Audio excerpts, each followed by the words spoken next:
Okay, we are still talking about finding volumes of a solid, but now we're going to be talking about the washer method.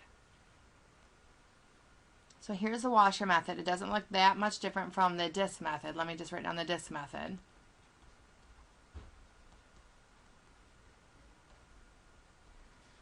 And remember that this one you had the shaded area that's butting up against the x-axis. And if it didn't butt up against the x-axis, you fixed it so it did. Well, now we're going to use the washer method wherever there's a gap and you can't fix the gap. So in other words, there was a gap on the last problem that we did, or one of the problems we did in disc, but we could fix it really quickly by moving everything down one unit. So the washer method is generally used when you can't fix that gap.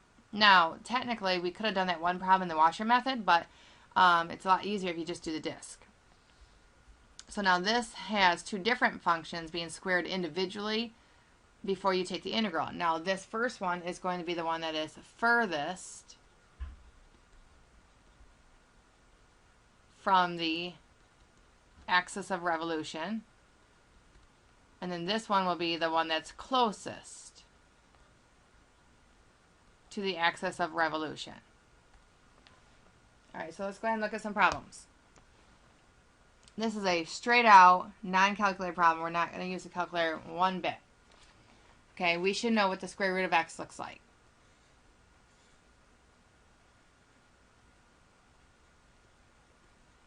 Okay, y equals 2.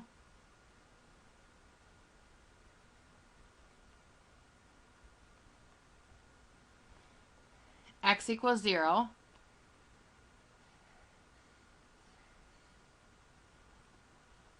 And then it says it's revolving about the x-axis. Well, let's take a look at what is the shaded area between these three functions. It's this little section right here. So if I were to blow it up a little bit, it's this. It's not a triangle, it's a little section. The minute it says it revolves around the x-axis, you know that I'm going to turn it, but then there's some gap right here, some white stuff. So what am I going to do? I'm going to set up my problem.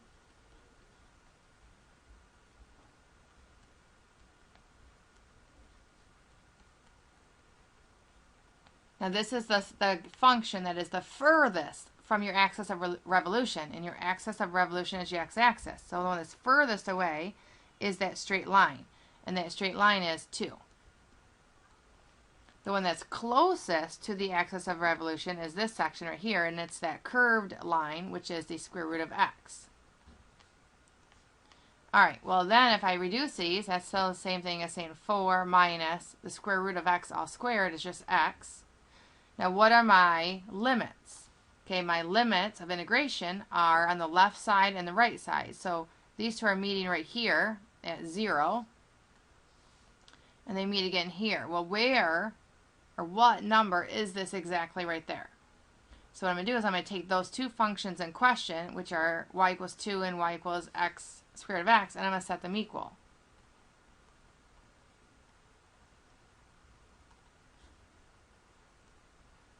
So if I square both sides, they are actually going to be meeting at the x value of 4. Okay. So remember the volume now is pi times, now let me go ahead and take the integral here. The integral of 4 is 4x. The integral of x is negative x squared over 2. So I plug in a 4 in. So 4 times 4 is 16. Plug a 4 in there. 16 divided by 2 is 8. I subtract them. I would plug a 0 in, but that will give me 0. That gives me 8. Remember, it's a pi, so don't forget to put pi at the end. So the final volume would be 8 pi. Okay, so in this one, it says non-calculator first and then calculator. So it says, let's look at the graph. So non-calculator. This graph is the same as y is equal to negative 2x squared plus 9. That means it starts up at 9. It's a negative 2, which means it's going to look something like this. It should be symmetric. My graph's a little bit off here. X equals 0 is right here. Y equals 1 is right here. So that area that should be shaded is right there. And we're revolving it around the x-axis. Okay, So since it's non-calculator to start with, I drew everything by hand. I also have to figure out my points of intersection. So this x value, which is where we start on the very left side, it's obviously 0. But what about that x value? We have to figure that out by setting the two functions in question that are right there equal to each other. So point of intersection will be y equals 1 is equal to y equals negative 2x squared plus 9. So subtract 9, divide by negative 2. X is equal to negative 2 and 2, which means over here they hit at negative 2, and over here they hit at x equals positive 2. So now we know the shaded section here is going from 0 to 2, x values here, in case you forgot. Our top function there is 9 minus 2x squared. We're going to square that. Minus, the bottom function is 1. Okay, so then I type all this into my calculator, and you can put the pi out in front of it. You can put pi at the very end of it. It doesn't matter. But you're going to go ahead and type pi directly into the calculator because it's a calculator problem, and you should get this if you round it to 3 decimal points. This one's not being revolved around a line that's higher than the axis or lower, so since it says x-axis, I can't do any kind of shifting whatsoever. Okay, non-calculator then calculator, so same idea. First of all, let's graph this. This is the same as saying negative 1/4 x squared plus 4, which is an upside down parabola again. And then y is equal to 2. Without a calculator, we're going to graph it.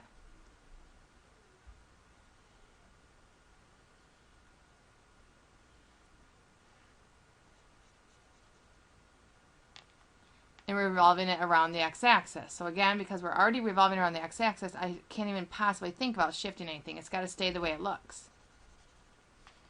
Alright, so now I got to figure out these points of intersection. So I'm going to set these equal to each other.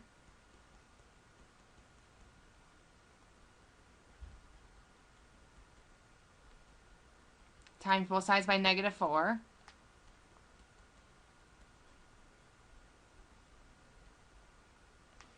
Alright, so now I'm going to go from negative square root of 8 to positive square root of 8.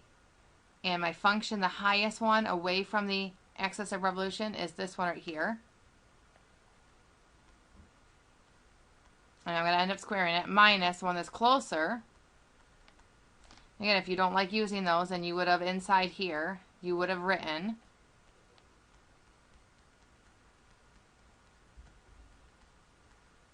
doesn't matter. So go ahead and type that in, and again, you can put the pi out in front. You can put pi at the end of the answer and then multiply it out. It's up to you. And your final volume answer is 132.694. That is with pi being multiplied already out on the calculator.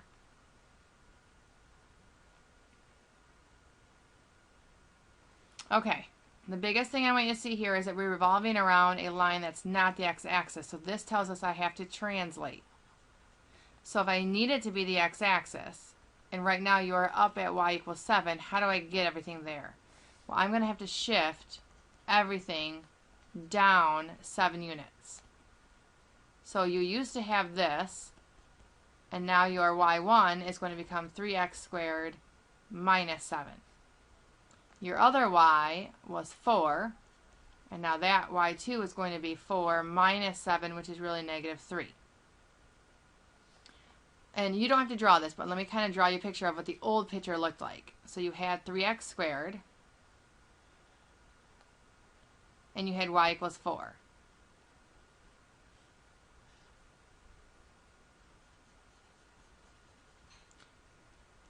But then you were revolving it around this line up here.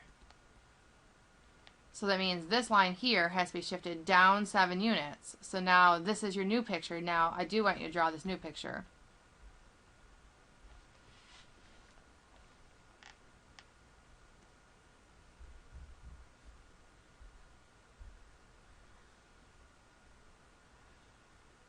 So this is y1. Your y2 is now at negative 3.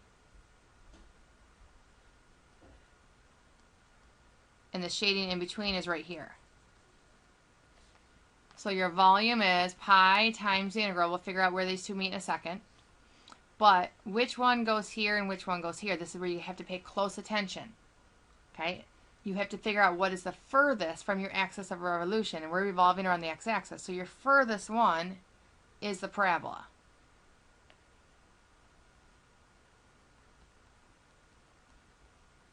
The one that's closest to the axis of revolution is your straight line. And if you do these in the wrong order, then you'll get a negative of the correct answer. All right, so now we got to figure out these points of intersection here. So we're going to take our new equations and we're going to set them equal to each other.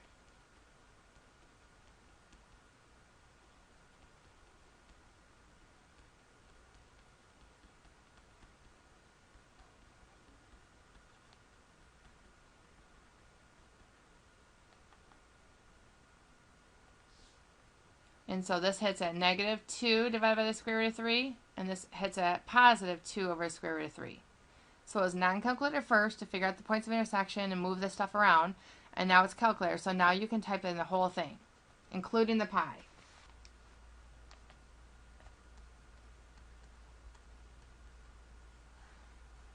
There's your answer.